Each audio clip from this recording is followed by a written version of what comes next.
Hello, hello tout le monde, j'espère que vous allez bien. Donc, aujourd'hui, on se retrouve pour ma série coup de cœur livre. En plus, on est sur le mois de février, le mois de l'amour. Donc, j'ai voulu vous faire une petite sélection spéciale amour. Donc, voici mes 4 coups de cœur du mois. Donc, j'en ai mis 4 aujourd'hui. J'avais vraiment envie de partager l'amour et la joie avec vous. Donc, on va commencer par mon chouchou, qui est Mon amour. Donc, c'est un livre que j'aime bien lire à mes enfants et même à mes patients. Il est très beau, très touchant. C'est de la collection Archibald, donc c'est une collection que j'aime beaucoup.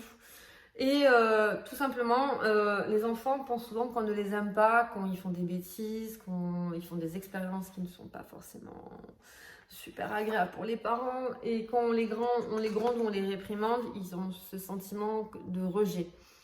Donc là, le petit Archibald, dis maman, est-ce que tu m'aimeras toute la vie, demande Archibald. Donc la maman lui livre un petit secret.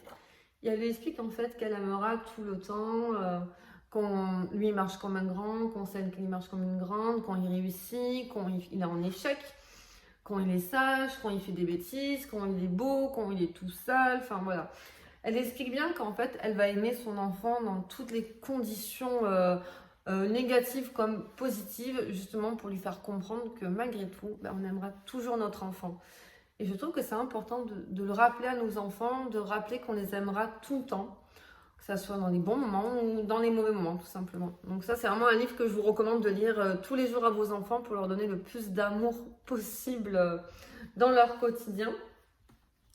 Après, on continue avec le livre de mes émotions de Stéphanie Couturier. Donc là, j'adore ce livre. J'ai aussi le grand livre de cette auteure et j'adore les dessins.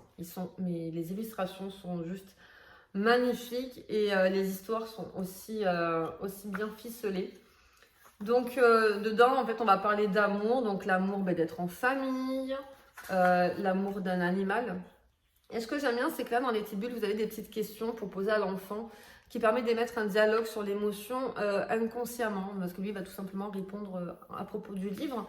Il ne va pas se rendre compte qu'on récolte des informations aussi sur ce qu'il ressent.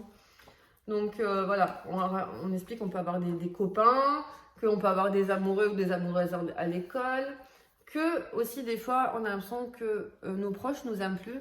Par exemple, là, lui, il veut jouer avec ses jouets, mais son papa doit travailler et son grand frère, doit faire ses devoirs.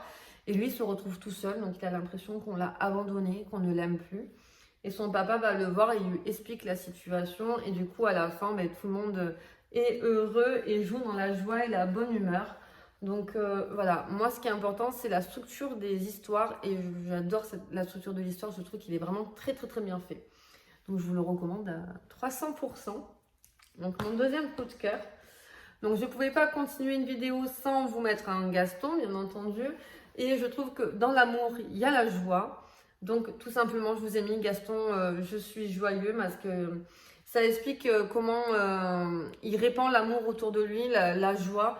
Au début, il voit papa, maman, mamie un petit peu embêtés. Donc du coup, il fait un petit exercice de sophrologie pour pouvoir répandre cette joie. Et il va aider sa famille à être encore mieux dans leur quotidien.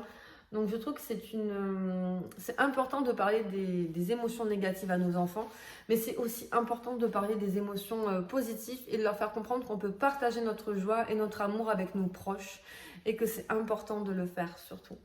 Donc voilà, donc ça c'est vraiment un livre que j'aime beaucoup. Et mon petit dernier, c'est Petit Scarabée vit ses émotions.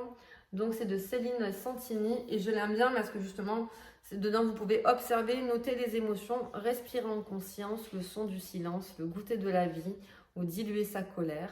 C'est 24 histoires et activités pour prendre le temps. Et ça, je trouve que c'est bien dit. C'est tout simplement prendre le temps de qualité avec nos enfants. Prendre ce petit temps, ce petit moment pour être juste avec eux, sans téléphone, sans faire le ménage, sans faire à manger, sans rien. C'est vraiment prendre un petit temps. Donc autour de petits jeux, de petits livres, je trouve que du coup c'est vraiment la meilleure façon de passer des bons moments avec nos enfants. Donc je vous recommande du coup ce livre d'activités et d'histoire pour prendre du temps avec vos enfants et pour vous. Donc voilà, donc ça c'est mes 4 coups de cœur du mois de février. Donc j'espère que ça vous a plu. N'hésitez pas à partager aussi vos coups de cœur sur le thème de l'amour, parce que ce mois-ci j'ai envie de parler d'amour. Je pense qu'on a besoin de parler d'amour et on va parler d'amour. En tout cas, je vous souhaite une très très belle journée et je vous dis à très vite.